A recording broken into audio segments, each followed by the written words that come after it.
You said that Germany and India are not under trading, they're under building.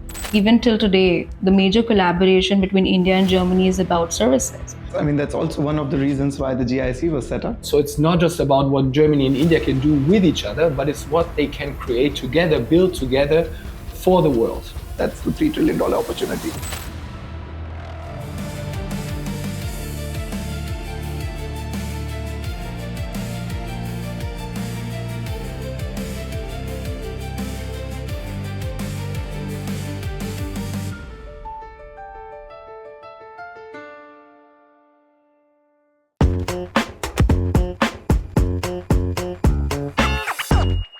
India and Germany are two of the world's most powerful technology economies. One builds for scale and another builds for precision. For years, they have been trading with each other, but not really building with each other. And three people decided that that had to change. So, welcome back to Build with Shreya, where ideas and stories inspire you to build something extraordinary. Representing GIIC, which is the German Indian Innovation Corridor, we have Ian Lachenmayer, who comes with 2 decades of experience in entrepreneurship at the crossroads of technology and governance, and is also the architect of the vision India and Germany for the world.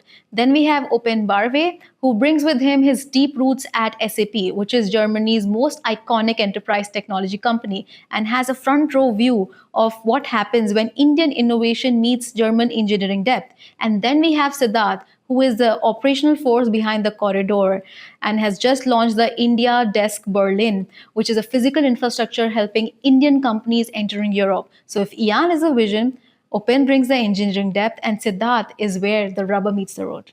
In this conversation, you'll walk away understanding why India and Germany are under building together, not under trading, and what that gap means for every founder, product leader, and tech decision maker who's watching this corridor open up. And so, if you identify with any of those, make sure to like, subscribe, and share our channel with your family and friends.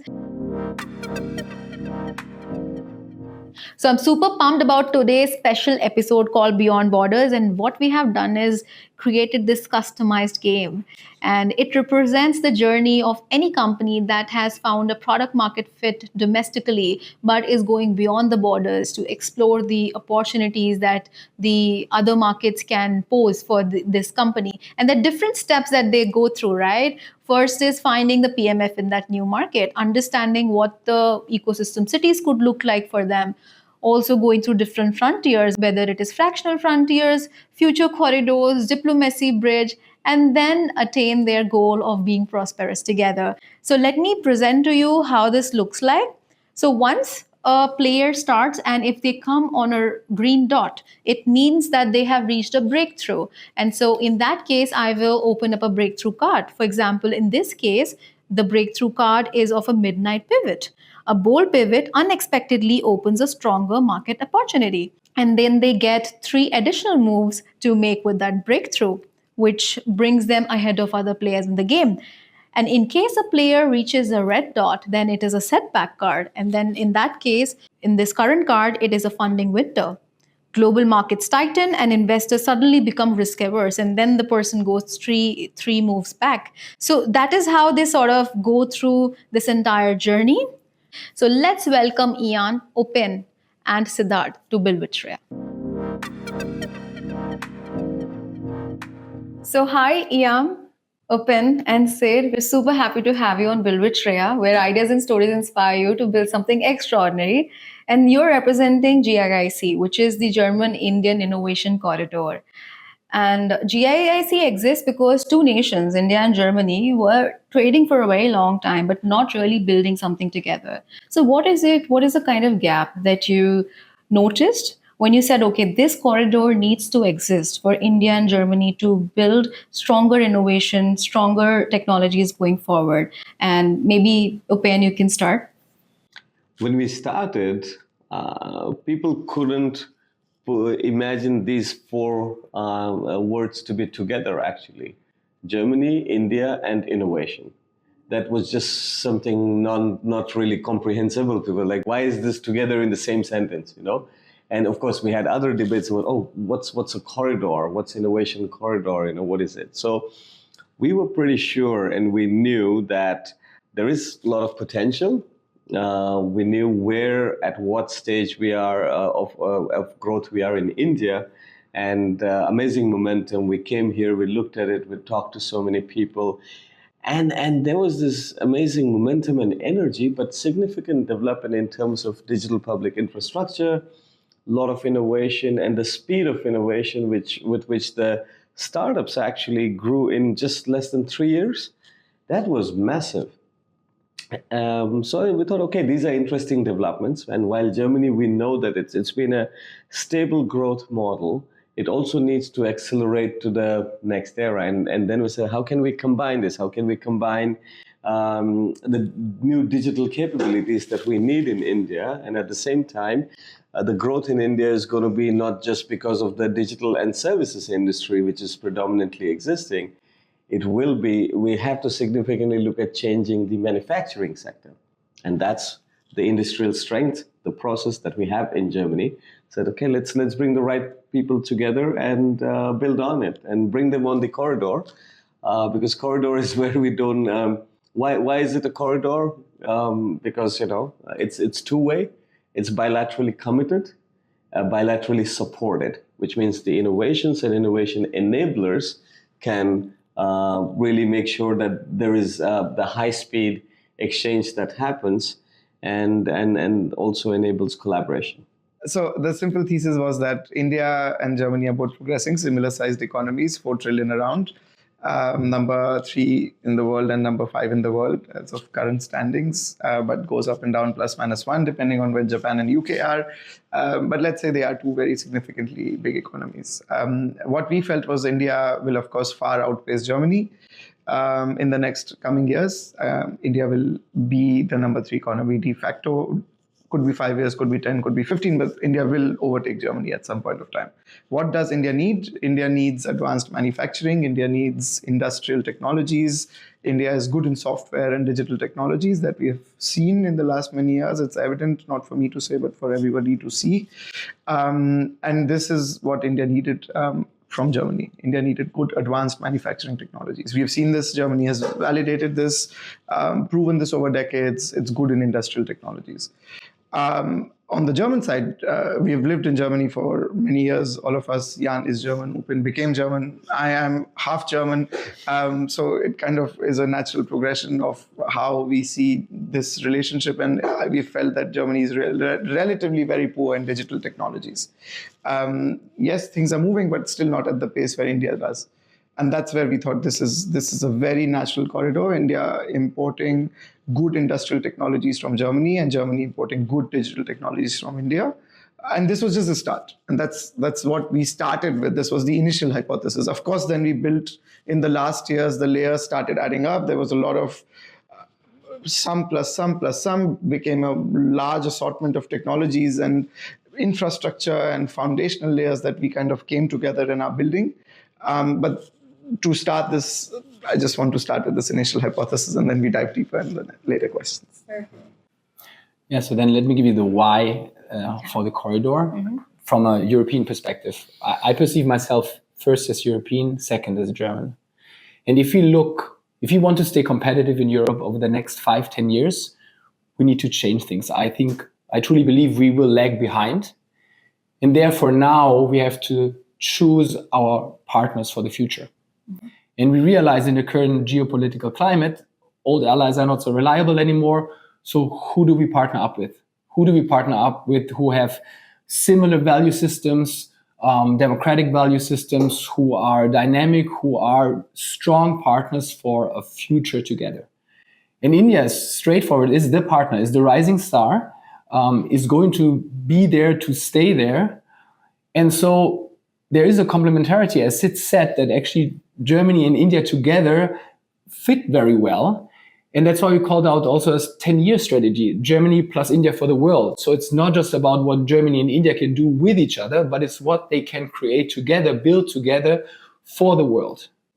And if we are able to do this, then we have, the vision is there to have a continental impact, to be a lighthouse partnership that creates stability in the world, geopolitical stability, economic prosperity, and innovation leadership is the vehicle how to do it.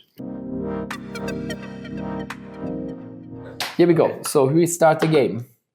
That's a 4. That's a 4 for the Porsche. So and I right away go back. 3 steps back. 1, 2, 3, and I'm back to start. That's very sad. That's a prototype collapse, So your first prototype crashes during a critical live demonstration in front of investors. Worst thing, demo day failure. Failure. Happened to me as a startup founder. Classic. Okay, let's go. 1. 1. So all right. safe start. 1. All right. Let's see. I've got a 2. All right. So All right. that's the. And I'm curious, like with all of the chambers still there between both the countries, so many delegations going from both the countries, understanding about each other's industries and cultures. Where did you think that GIIC can do things differently? Excellent question. Fantastic. I think, look, the chambers and all the structures we have, we definitely, we need them. They're strong pillars. They have been strong pillars of growth and anchor points for the countries. Yeah. Because it's also important to see how our bilateral policies are being executed, right? And while we have the strong anchors, we have a niche of how we can actually orchestrate innovation ecosystems, because the future growth is coming from new players who probably can't even afford the membership of AHK yet. But they're the ones who are getting the investments, they're getting the new, and that's where the partnerships are needed, right? So I think that's how we team up and bring focus on the innovation side. And I think also, you always say, I take this from Upen, so I quote Upen now, is the fabric that you create, and it's a different fabric. It is not the old fabric. You have to do the things differently. And if you're operating in the fields of co-innovation, co-creation with the new players, be it from startups, scale-ups, matching them with the right corporates and taking on the Mittelstand, the SMEs as well, those are new structures. Yes. And also new methods in how to facilitate the collaboration. It's not so much about competition anymore. It is about how do you bring the same players of the same market potentially together to build something together, and therefore you need also new methods, and that's something there's a gap in the traditional infrastructure, and that's why we create like this new fabric. Yeah, absolutely. More than gap, actually, let's call it even an extension, right? Where we are extending that with these additional features, functions, right? Yeah.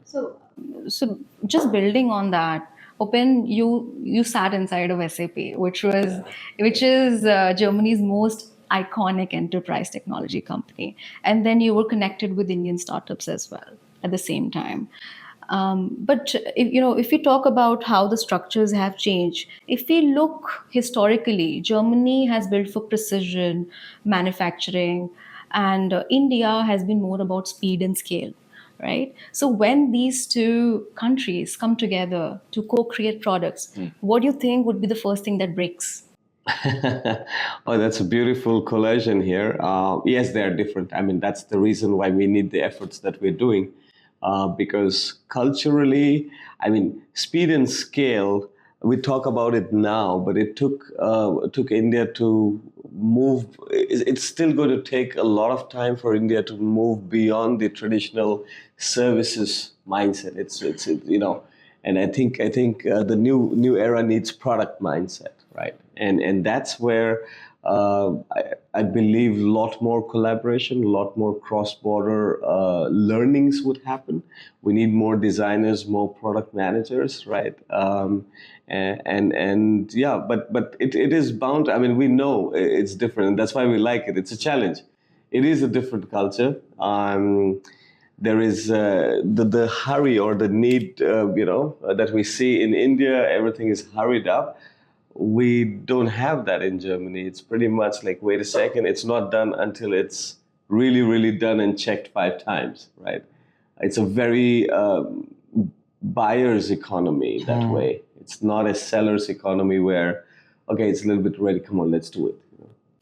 I would not concern so much about the way it breaks. I think it was broken in the past. So let's look more into the future. How can we do it? How can we do it better? And also, we need to create those lighthouse stories of how it's been done, how it can be done. There is still in the German Mittelstand, there are resentments. No, of course, it's clear that India is there on the horizon, but still, I mean, China is still much more prominent in the German industry than is India, and it may also stay like this for the years to come. So how can we flip this? And there needs to be a how to, and a how to not just by words, but a how to by people who did it, by companies who did it, and then spreading that word. And I think that's what is missing yet to a larger extent. Well, I think that's a very good perspective, creating those lighthouse stories. And my next question, Siddharth, is to you in that direction. That Germany, you said that Germany and India are not under trading, they're under building. And even like, as you said, Upen, even till today, the major collaboration between India and Germany is about services, IT, outsourcing. And when we talk about co-building these innovative technologies, it's not only that, it is more deep tech. So how does one go about creating those lighthouse stories in that fashion between India and Germany so that we can see that coming up? Yeah, no, that's also one of the reasons why the GIIC was set up. So this is exactly what we felt, that India and Germany are under building. Trading has happened historically. India has been a good trading partner to Europe, to Western Europe via the ancient Silk Route and all of those things. And India has been selling these sort of products across the world. We felt for India to propel from the current stage of the economy to the next generation economy, India needs certain technologies and infrastructure support that Europe can provide as a reliable partner. And this is where India and Germany can come together as democratically shared values and countries together to really create the economy of the future. And when we say economy of the future, we mean that there is self-reliance between both countries. There is self-reliance in terms of energy, in terms of natural resources, which can be either the natural resources that have been part of our land, but can also be new resources that have been created together to make us more self-reliant. And energy, of course, is a big topic. So to create new forms of energy where we can then not depend on other nations, but just depend on ourselves, and then make sure that we are progressing on the foundational structures that matter in terms of infrastructure, in terms of security, in terms of safety, and all of those other sort of topics that we have discussed for India to propel in the. And if you talk about lighthouse projects, we go sometimes deeper in to show some lighthouse projects if they don't exist. And one example is the Maruti project that we did, no? Yes. So that's a good example for co-creation. But Sid, it's your... Yeah, so a good point there. One of the lighthouse projects, or let's say we talk about examples, is the Maruti Suzuki project, where we have in the last 2.5 years have around 25 startups from Germany in 28 different business verticals, ranging from health tech to advanced manufacturing to robotics to virtual reality, augmented reality, photonics. So multiple technology areas that have come and worked with a large Indian corporate partner, which is Maruti Suzuki. And the sort of coalition of these two coming together, of good German technologies and working with a large Indian corporate, has been fantastic. We initially thought, of course, there would be issues of culture. There would be issues of the German startups founders not understanding how to work with an Indian large corporate, of the Indian corporate not understanding the sort of preciseness and the directness of the German founders, because in India, typically teams are very large. And every time you go on a call, there's a new person. So you don't have a constant POC, for example. But this is what everybody was adaptable with. They learned. And I believe that if there is real business to be done, people do tend to come together. And this is what was shown by the Lighthouse project. What I love about the story is also you think of the startup, the Indian startup journey, but actually we flipped it around. No? So we had really mature technologies from German startups going to a corporate in India. And scouted now, a big influx on calls, 200, 300 startups. Yeah, traditionally, that's how, the Eastern market and Western market have worked. We always thought the West is where you sell. and the source is India. So this is completely a reverse. Completely reversed. And Yes, that's why it's such a fantastic lighthouse project, because it required a lot of rebranding in Germany as well. A lot of German companies thought that maybe Indians don't pay enough as per European standards. And that's been completely proven false, even to the point that us telling our vendor that you can downplay your prices a bit because you're overpaying. So there is really, it's a fantastic opportunity that has been erupted from a domestic market where European companies are coming and selling themselves to Indian customers. And just touching on the previous point when we were talking about the focus of how Germany approaches innovation and India approaches innovation more from a process perspective. But Siddharth, you brought out a very good aspect about pool resources. The countries can actually work with pool resources. And I think that's where the India EU FTA comes into the picture. And Jan, this one I want to ask you, it just got concluded. And for most people, it might be a trade headline. But for product founders, this changes a lot of things. Market access, whether it is the data localization policies, compliance, fundamentally. So what does a product founder in either country needs to understand about this right now? That with this FTA coming into the picture, how can they best do these things with the possibility of having shared resources, availability of shared processes, common R&D facilities? I think first of all we have to understand that the EU FTA is an enabler. Yeah, so it's going to take a little bit more. So even now it's in the headlines. Until it's ratified, it's going to take some more. But it's better to be prepared by then when it kicks in. And then second, it's an enabler. No? So it sets the right framework conditions. It eases the process of doing business. But it's not going to do the business. Of course. No? So therefore, there are not so much changes on that side. The question is, you have to find the right partners, you have to find the right technology setup, you need to find the right means how to collaborate and how to work together and how that is organized around intellectual property, for example, if there's something around this. No, you're absolutely right. So many people think it's going to move something into autonomous mode. Totally not. It's reducing barriers, but not the frictions. The frictions will exist. That's the job to be done for all of us. It's reducing barriers, not the frictions. Yeah. 2 is okay. So here you go. 5. 1, 2, 3, 4, 5. All right, that's a smooth sail. That's why I have the Porsche. It's the German car that goes a bit faster. 2, so go Both to 3. ways. Oh, 3. I got a 3. I got a green card. Oh, wow. Okay, so you move 3 steps ahead. So 1, 2, 3. See, the Toyota matches with your German Porsche. So unexpected mentor. So senior founder notices your potential and shares hard-earned advice that saves months of mistakes. Yeah. 4. All right, back to 0. Set back. 3 back. All right. Back to 1. That's a platform crash. Okay. So your infrastructure fails during peak traffic hours, disrupting operations worldwide. Oh my God. That's when you don't take care of building the ecosystem together with you, right? Exactly. So 1, 2, 3, 4, 5. Okay, you're good. 11, you're safe. All right. Go. Let's go again. That's a 3, right? 3. Yeah, So you're was, on 8. There's another one breakthrough. coming. You got a breakthrough again. Yes. Again. Sid is on a Hey. streak of breakthroughs. So you have got a cross-border alliance. Amazing. So two ecosystems unite around your platform as a bridge between innovation hubs. GIIC. So I moved 3 Yes. steps. Looks like 1, Noel 2, and 3. India Looks does. like Noel and India. You guys are going really. There you go. So Siddharth, you just launched the India Desk Berlin, a physical infrastructure for companies to, for a launch pad, right?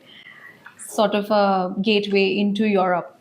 So when an Indian AI and deep tech founder goes to Germany, what is it that they need to know? What can they leverage at this moment with India Desk and with all of the things that are coming into picture with GIIC? Yeah, no, absolutely. So, I mean, the India Dex was a milestone initiative, let's say, in terms of how Germany is perceiving Indian startups, because usually you have a lot of German desks in India, but you don't really have a lot of India desks in Germany or Europe. And when we Googled India desks in Germany, the first 10 links on the Google web page were all lawyers selling their lawyer services, which is typically the last thing, or maybe one of the few things the startups want, but not the only thing the startups want. So we thought there's 99 more other things that an India desk needs to provide than just legal services, right? Because that's the lawyer's job and they do it anyways. But that's exactly what Germany was only doing in terms of India desk. So we thought, okay, no, we need an India desk. GIIC is a entity that can facilitate this desk. What do you need in an India desk? You need a physical space for good companies to come and work out. You need prototyping spaces for, as we discussed, that not only software but good quality hardware startups in robotics, advanced manufacturing, and other associated areas to come and do prototyping facilities. You need also a team, and you need support in terms of mentorship. You need a space to invite your partners and have meetings, all of those things. And that's where we found the right partner in Berlin, together with Neuland, which is a 150,000 square meter space, an old Philip Morris factory that is now converted into an industrial innovation space with the capacity to have 60,000 people in the next years to come. 6 times larger than T-Hub, 3 times larger than Station F. So we thought, okay, this is the scale India needs. If tomorrow we have Indian founders coming, this is the scale that India needs to. And it's a unique opportunity. Number one is India desk so India is the first country that has exclusive access to Neuland. Mm-hmm. And that's the first thing that we accomplished. And then the second thing is why we decided this is the right space. It's because it's not just an office. It is a massive industrial facility with security clearances. So you can fly in drones there. You can have research labs there. So logistics testing. The trains. They have like private trains. Yeah, it's a whole other dimension. Also, this is a unique opportunity for any business. It's not just startups, scale-ups from India. It's also mature companies, technology companies from India coming to Europe. This is the place to enter the market. Indian corporates to that example. I mean, this is a space where Indian corporates can set up innovation units in Germany. And because when we talk about that co-creation, like we said, we actually have this place as a mean to co-create.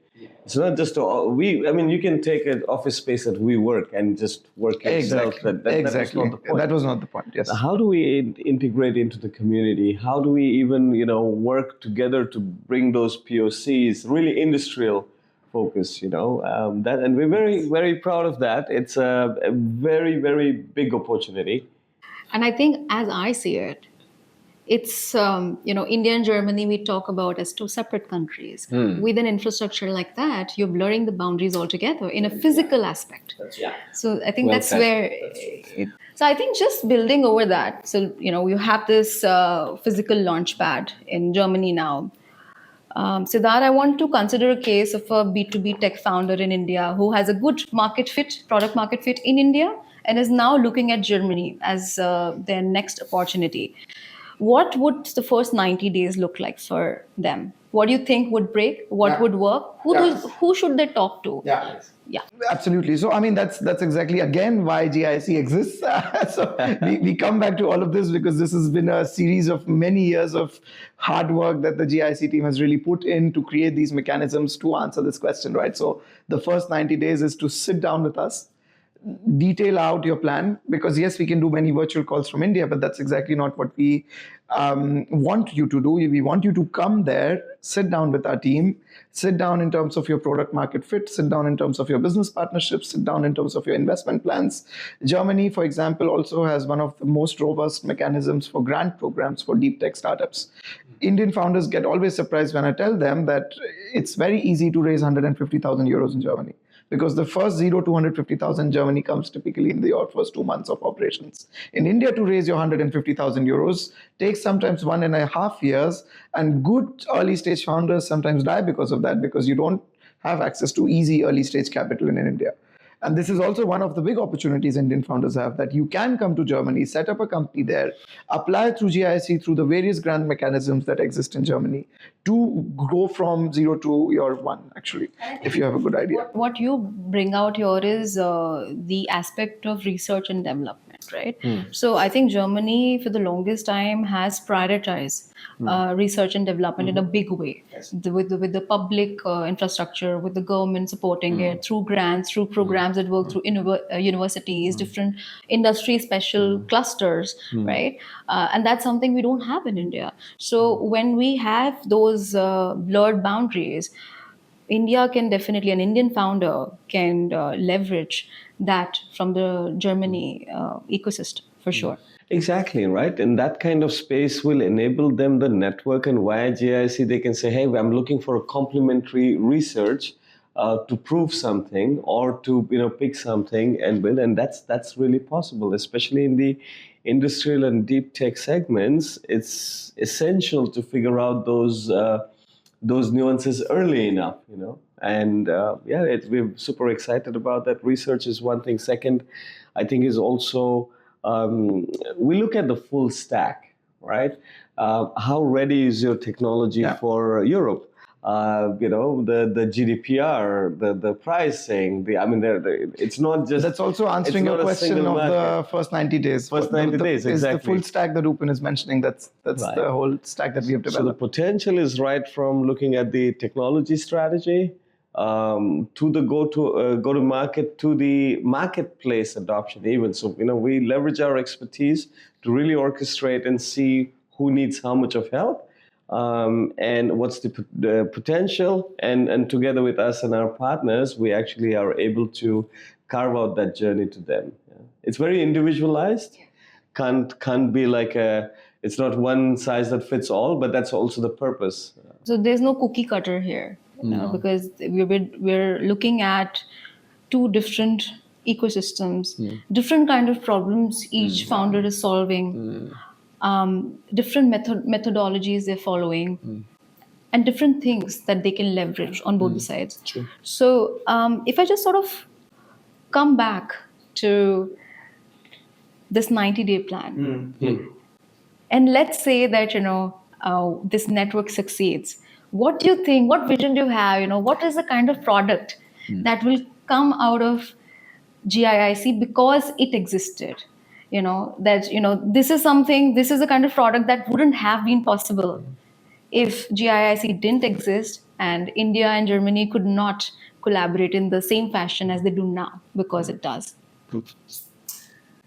I think we have not seen, I'm not on the product side, but we have not seen a very prominent Indian consumer brand being successful in Germany or Europe in this direction. We have also not spoken now about, this was the 90-day plan, India to Germany, but what is Germany to India?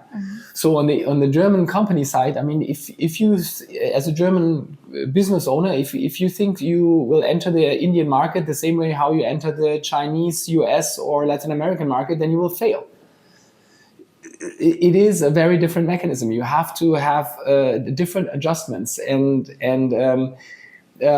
such a story would be then, okay, what is a German product entering the Indian market? It is a huge potential that everyone understands by the numbers, but how to do it in this beast of a country, decentralized, state-driven. So how do you manage that? That would be a fascinating story. So if you bring it could be a German product with an innovative distribution mechanism to enter whole of India, that would be a big success story. Totally. I think product-wise, I think our vision here is Germany plus India for the world. And why we say that is, if we start having multiple products like that, the total cross-product should be something I really imagine which will help 22 other countries in their developing cycle, where they cannot really use the current tech with very high barrier, non-scalability, and non-availability. I think if we look at the potential, that's really the potential when we say Germany plus India for the world. It's 22 other developing nations in the cycle for next 20 years. So I believe there will be more products like that we can take further. Absolutely. Also, look at the problems, right? So, what are India's biggest problems? As let's say me, who comes to India regularly, I'm Indian, and I see transport and infrastructure as an issue. I see water and air quality is an issue. I see pollution as an issue. And these are basic, and sanitation. So these are basic categories where India needs to work on heavily in the next many years to come. India has done fairly well, but there is a lot more to be done. Germany has proven a successful model where integrated public infrastructure from trains to buses to cars, everything comes together, keeping in mind sustainability and air quality. This is one area where we really feel Germany and India can work together, because unlike the American model where cars and lobbying of cars is one of the de facto components of the politics, in Germany it's completely the opposite. Integrated multimodal transport systems are one of the biggest advocates, even from the far right to the far left, in terms of when the politics comes together. And this is something India can really work on in partnership with Germany to create infrastructure ecosystems that better the lives of citizens. Because in the end, why are we doing innovation? No, we are not doing innovation just for the sake of innovation, but to enable betterment of lives of everybody across both countries. And this is where German businesses can sell more to India, which is a good win for Germany. The economy is not at the fastest growing stage, but India is. So if good German companies can create innovative technologies that better the lives of Indian citizens with a market of 1.4 billion people, like, what are we talking about? That's the $3 trillion opportunity. And then last but not least, the corridor itself as a blueprint. I mean, we looked at the relationship between Europe and India, and if you look at the trade relationships and you see the EU FTA coming in, so over the next 10 years, that means a 3x in trade volume. But a 3x is not enough. Like, if we want to have a significant global impact and truly believe in the Germany plus India for the world, or Europe plus India for the world, then it would be a 30x. But a 30x you will not accomplish with doing the things in the same way. You have to do things very different. And that's what we're talking about. That's why we chose as the overarching theme for us, AI for industries. German strength, Indian strength coming together in the verticals: manufacturing, mobility, aerospace and defense, and health. That's what we call out for our summit in September, 29th of September in Berlin, close to Brandenburg Gate, iconic monument, and bring the 300 decision makers together, 150 from India, 150 from Germany, that can make it happen. The ones that can call the shots. Corporate, SME, startup, investors, a little bit of sprinkle of politics, a little bit of sprinkle of research and academia. That's the mix that can make it happen. So now we have a rapid fire round. And so quick question. And Ian, the first one is for you. As per you, what is the most underrated technology coming out of Germany right now? I'm not sure if it's the most underrated, but it's maybe an underrated. Actually, fintech is fairly strong in Berlin. And basically neither Germany nor Berlin is known as a fintech nation. So I think that's something that is probably a bit under the radar. And receives a lot of venture capital funding. There's multi-billion-dollar unicorns in Berlin, which are in the fintech domain. Yeah. JP Morgan opened the first office in Germany, in Berlin. So there you kind of get a sense that it's not all bad as well. I mean, maybe other parts, but Berlin is relatively good in fintech in Germany. So Yeah. And Upen, as per you, which is the most underrated technology coming out of India? Look, I think the entire development in the space and subspace sector is phenomenal what's happening here. And a lot of many indigenously developed, sometimes it's tricks and sometimes it's tech, so it's kind of that mix. That's phenomenal. And I don't think we know about it that much in Europe, in Germany. It's very interesting. Yeah. True.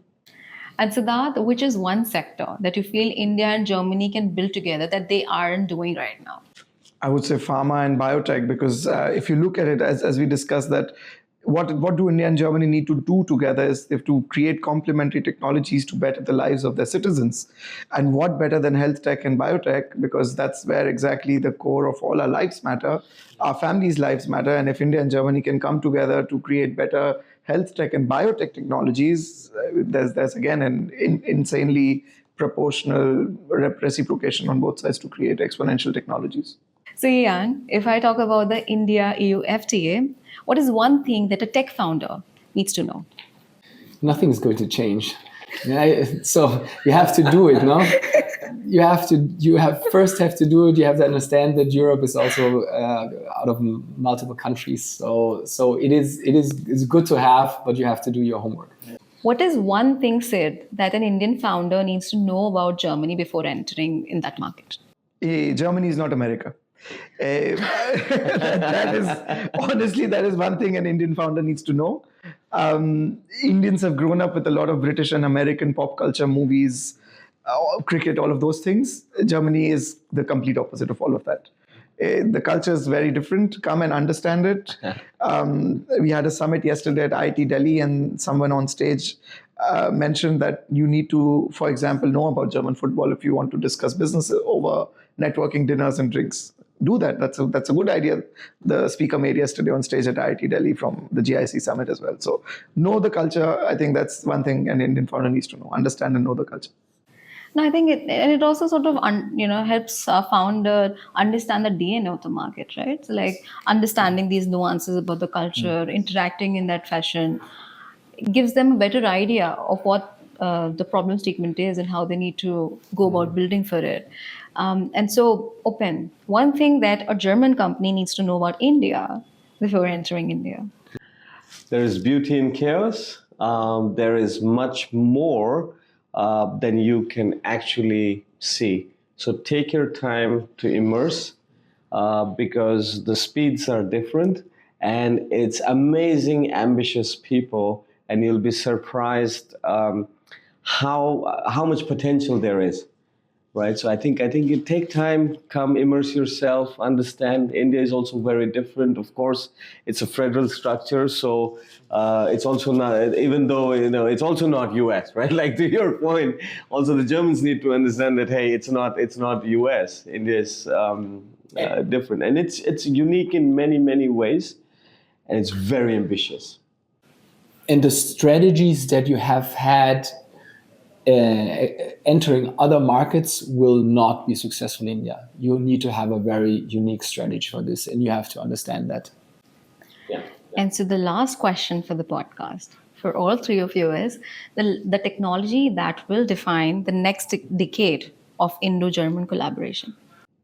Is it a single tech? No, it's a few combination, but maybe one area. I think it's the manufacturing transformation and the tech needed for that. I think this is one area with highest potential, enabling multiple industries. I agree. I mean, at the end, it's the AI for industries. So I mean, yes, it's the buzzword AI, but it's to just add on to what Upen said, is the AI for industries. It's bringing that together. It's the manufacturing capacities with the software infrastructure embedded into it, where there is a dramatic change that can happen, transformation, and where India again and Germany could play very well together. We just need to make it happen. I agree. It is. That's a I'm glad that at least all three of you have gone beyond borders and agreed to found this corridor that can be so helpful not only for India and Germany, but as you say, for the whole world. So with that, we conclude our podcast, and thank you so much for joining us. Thank you, Shreya. Thank you, Shreya. Thank you.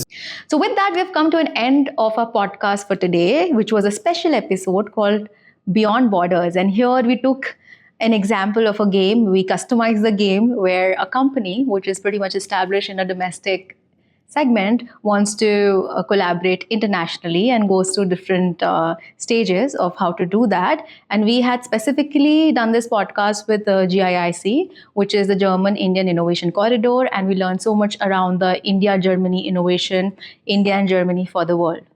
Until the next time, we are talking about other technology areas, other ways to grow in the world. Make sure to like, subscribe, and comment on our channel. See you then.